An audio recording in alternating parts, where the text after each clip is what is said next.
இருக்குன்னு பாருங்கள் உருண்டை. இது அப்படியே வாயில் போட்டவொடனே கரைஞ்சிரும். டேஸ்ட்டு வந்து ரொம்ப நல்லாயிருக்கும். இந்த ராகி லட்டு வந்து எனக்கு வந்து எங்கள் மாமியார் சொல்லி கொடுத்தாங்க. Hello friends, welcome to Shastika kitchen. இன்றைக்கி நம்ம வீட்டில் இருக்கக்கூடிய பொருளை வச்சு ரொம்ப ஈஸியான எளிதான முறையில் வந்து ராகி லட்டு பண்ண போகிறோம். இதை எப்படி செய்யலாங்கிறத பார்க்கலாம். இதுக்கு வந்து நம்ம முளைக்கட்டை ராகி மாவு தான் எடுத்துருக்குறோம். ஒரு 2 கப் ராகி மாவு எடுத்துருக்குறோம். அதுக்கு வந்து 1 கப்பு வெல்லம் எடுத்துருக்குறோம். 1/4 கப்பு வந்து வேர்க்கடலை எடுத்துருக்குறோம். எள்ளு வந்து ஒரு 4 ஸ்பூன் தான் எடுத்துருக்குறோம்.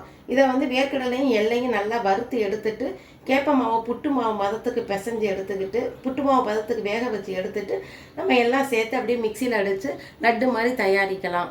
இந்த லட்டு வந்து சின்ன குழந்தைங்கள்லேருந்து பெரியவங்க வரைக்கும் எல்லாருமே விரும்பி சாப்பிடலாம். இதை எப்படி செய்யலாங்கிறத பார்க்கலாம். இப்போ நம்ம ஒரு கடாயில் வந்து 2 ஸ்பூன் நெய் விட்டுருக்கோம். நெய்யில் வந்து நம்ம எடுத்து வச்சுருந்த கேப்ப மாவு முளைக்கட்டின கேப்ப மாவை லேசாக வறுத்து எடுத்துக்கிடுவோம். நம்ம குழந்தைகளுக்கு வந்து என்ன ஸ்வீட் நீங்கள் செஞ்சாலுமே முளைக்கட்டி செய்கிறது வந்து ரொம்ப சத்தும் கூட, டேஸ்ட்டும் ரொம்ப நல்லாயிருக்கும் உங்களுக்கு. இதை லேசாக நம்ம வறுத்து எடுத்துக்கிடுவோம். நல்லா இந்த வாசம் வர்ற வரைக்கும் கேப்ப மாவு ஒரு 5 நிமிஷம் வறுத்தீங்கன்னா போதும். அடுப்பை கொஞ்சம் குறைச்சி வச்சுட்டு வறுக்கலாம். வறுத்து எடுத்துட்டு வேர்க்கடலையும் எள்ளையும் வறுத்து எடுத்துக்கிடுவோம். இப்போ மாவு நல்லா வறுத்துருச்சு உங்களுக்கு. இந்த மாவை எடுத்துட்டு வேற ஒரு தட்டில் வச்சுட்டு அடுத்து நிலக்கடலையும் எள்ளையும் நம்ம வறுத்து எடுக்கலாம். வந்து நிலக்கடலை பருப்பையும் நம்ம வறுத்துடுவோம். ஒரு 2-3 நிமிஷம் வறுத்தோம்னா போதும் உங்களுக்கு. ஏற்கனவே வறுத்த கடலை வாங்கினா லைட்டாக வறுத்தா போதும் உங்களுக்கு. வறுக்காத கடலைன்னா ஒரு 5 நிமிஷம் வறுக்கிற மாதிரி இருக்கும். கடலை நல்லா வறுத்துருச்சு பாருங்கள். கடலை வறுத்துருச்சுன்னா இந்த தோல் பாருங்கள் நல்லா தனியாகவே பிரிஞ்சு வருது பாருங்கள். இந்த மாதிரி இருக்கும் போது நம்ம எடுத்துடுவோம். எடுத்துட்டு அடுத்து வந்து எள்ளை வறுக்கலாம். நம்ம எடுத்து வச்சுருந்த எள்ளையும் இதே மாதிரி கொஞ்சம் வெடிக்கிற மாதிரி ஒரு 2 நிமிஷம் வறுத்தா போதும் உங்களுக்கு. வீட்டில் இருக்கக்கூடிய பொருளை வச்சே தான் செய்கிறேன். ரொம்ப சீக்கிரமாகவும் செஞ்சிடலாம். ரொம்ப ஆரோக்கியமான ஸ்நாக்ஸு. குழந்தைங்க ஸ்கூல் விட்டு வரும்போது சாயந்தரம் இது ஒவ்வொரு லட்டு நீங்கள் கொடுத்தீங்கன்னாவே போதும். குழந்தைங்களுக்கு நல்ல உடம்பு வந்து நல்ல ஸ்ட்ரென்த்தாக இருக்கும். சளி பிடிக்காது உங்களுக்கு. இதில் கால்சியம் சத்தம் அயனும் அதிகமாக இருக்குது. இந்த மாதிரி நல்ல சத்தம் வரணும் உங்களுக்கு. படபடன்னு வரும்போது இப்போ எடுத்துருவோம். நம்ம எள்ளு பாருங்கள் நல்லா கலர் மாறி வந்திருக்குது. இப்போ இது வறுத்தது போதும். அடுத்து வந்து நம்ம வறுத்து வச்சுருந்த கேப்ப மாவை நல்லா புட்டு மாவு பதத்துக்கு நல்லா பிசைஞ்சு வேக வச்சு எடுத்துக்கிடுவோம். இப்போ நம்ம நல்லா வறுத்து எடுத்து வச்சுருக்கிற கேப்ப மாவு முளைக்கட்டின நல்லா கேப்ப மாவை உப்பு வந்து கொஞ்சம் உப்பு போட்டு சும்மா ஒரு சிட்டிக்கு அளவு உப்பு சேர்த்துக்கிடுவோம். சேர்த்துட்டு தண்ணி வச்சு நம்ம சாதா நார்மல் தண்ணி தான் வச்சு நல்லா புட்டு மாவு பதத்துக்கு நல்லா பிசைஞ்சுக்கிடுவோம். பிசைஞ்சு இட்லி கொப்பரையில் வச்சு ஒரு 10 நிமிஷம் வேக வச்சு எடுத்துக்கிடுவோம். இப்படியே கொஞ்சம் கொஞ்சமாக தண்ணி தெளித்து பிசையணும். மாவு பிணையும் போது மாவு கையில் இப்படி பிடிச்சா பிடிக்கிற பதத்துக்கு வரணும். அந்த அளவுக்கு மாவு பிசைஞ்சு எடுத்துக்கிடுவோம். மாவு பிசைகிறது இந்த மாதிரி புட்டு மாவு பதத்துக்கு நம்ம பிசைஞ்சு எடுத்துக்கிடுவோம். இப்படி பிடிச்சோம்னா பாருங்கள் பிடிக்க வரணும். இப்படி உதுத்து விட்டோம்னா அப்படியே உதிரணும். நல்லா சாஃப்டாக இருக்கும் உங்களுக்கு. இந்த மாதிரி உருண்டை செஞ்சீங்கன்னா குழந்தைகளில் வந்து நல்லா விரும்பி சாப்பிடுவாங்க. நல்லா சாஃப்டாக இருக்கும் ராகி லட்டு. இப்போ இதை வேக வைக்கலாம் இட்லி பாத்திரத்தில் வச்சு. இந்த மாதிரி இட்லி பாத்திரத்தில் நம்ம ஒரு சொம்பு தண்ணி வச்சு நல்லா கொதிக்கும் போது நம்ம பிசைஞ்சு வச்சுருந்த புட்டு மாவு வச்சு வேக வச்சு அப்படியே எடுத்துருவோம். ஒரு 5 நிமிஷம் வந்தால் போதும். ஏற்கனவே நம்ம நல்லா நெய்யில் வந்து வறுத்து தான் எடுத்துருக்குறோம். நல்லா வாசமாகவும் இருக்கும். வேர்வை தண்ணி படாத அளவுக்கு நல்லா ஒரு துணி போட்டோம்னா நல்லாயிருக்கும் உங்களுக்கு. துணி போட்டு இப்படி நல்லா மூடி வச்சு வேக வச்சு எடுத்துருவோம்.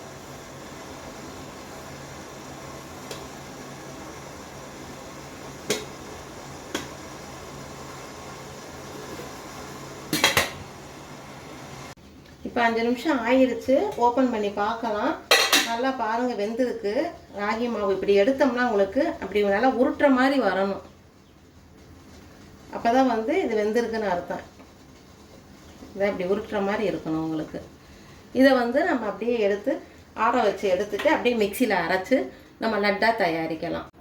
நம்ம இந்த மாதிரி வந்து புட்டு மாவு பதத்துக்கு புட்டு மாவு மாதிரி நல்லா வேக வச்சு சாஃப்டாக எடுத்துருக்குறோம். இப்போ நம்ம எடுத்து வச்சுருக்க வேர்க்கடலை எள்ளையும் சேர்த்து மிக்சி ஜாரில் கொஞ்சம் கொஞ்சமாக சேர்த்து அரைச்சிக்கிடுவோம். வேர்க்கடலையும் பாதியாக சேர்த்துக்கிடுவோம். வேர்க்கடலை எள்ளு ஒரு பாதி எள்ளு சேர்த்துக்கிடுவோம். எள்ளு சேர்த்துட்டு 2 கிஸ்மிஸ் பழத்தை கூட சேர்த்துக்கிறோம். சேர்த்தா கொஞ்சம் நல்லா சாஃப்டாக நல்லா கொஞ்சம் டேஸ்ட்டு நல்லாயிருக்கும். இதை மிக்சியில் நம்ம அரைச்சி எடுத்துட்டு அடுத்து நம்ம வேக வச்சுருந்த புட்டு மாவையும் வெல்லத்தையும் சேர்த்து அடித்து எடுத்து வச்சுக்கலாம். அதுக்கப்புறம் நம்ம லட்டு உருண்டையாக பிடிக்கலாம். நம்ம இந்த மாதிரி நல்லா குறப்பாக அரைச்சி எடுத்துருக்குறோம். அடுத்த இதில் நம்ம புட்டு மாவை சேர்த்துக்கிடுவோம்.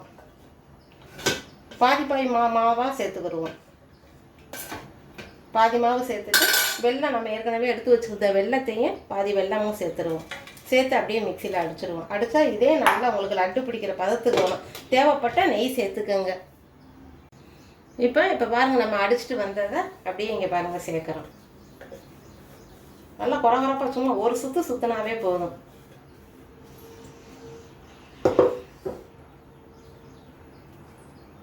இந்த இப்படியே கூட உங்களுக்கு உருண்டை பிடிக்க வரும்.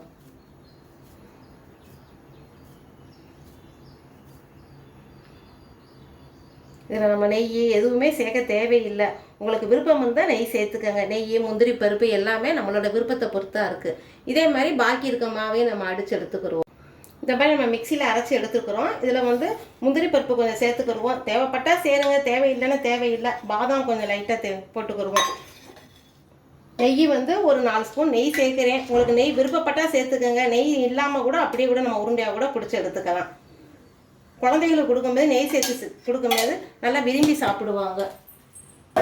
ஏற்கனவே நெய் நம்ம சசியா கிச்சனில் போட்டிருக்கோம் பார்த்தீங்கன்னா, வீட்டிலையே காய்ச்சின நெய் நல்லா வாசமாகவும் இருக்கும். இப்படியே நம்ம உருண்டையாக பிடிச்சிட வேண்டியதுதான். இது ஒரு ஹெல்த்தியான ரெசிபி. நல்லா இந்த உருண்டை 5 நாளைக்கு நம்ம வெளியவே நம்ம வச்சு கூட சாப்பிடலாம். ஃப்ரிட்ஜில் வைக்காமையே கூட உங்களுக்கு டெய்லி சாயங்காலம் ஸ்கூல் விட்டு வர குழந்தைங்களுக்கு ஒவ்வொரு உருண்டை கொடுத்தீங்கன்னாவே போதும். இதை அப்படியே உருண்டையாக உருட்டிட வேண்டியதுதான். விட்டு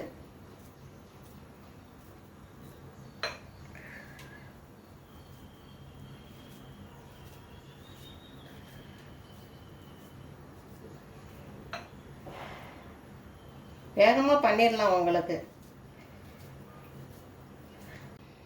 இந்த மாதிரி நம்ம உருண்டை செஞ்சு எடுத்துக்கிட்டாச்சு. இங்கே பாருங்கள், எடுத்து இப்படி பிச்சு பார்த்தோம்னா பாருங்கள் எவ்வளவு சாஃப்டாக இருக்குன்னு பாருங்கள் உருண்டை.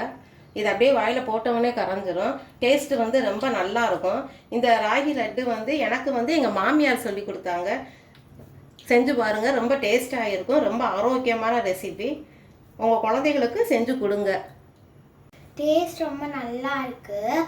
உங்களுக்கு இந்த ராகி லட்டு பிடிச்சிருந்துச்சுன்னா சஸ்திகா கிச்சனை லைக் பண்ணுங்கள், ஷேர் பண்ணுங்கள், சப்ஸ்கிரைப் பண்ணுங்கள். தேங்க்யூ.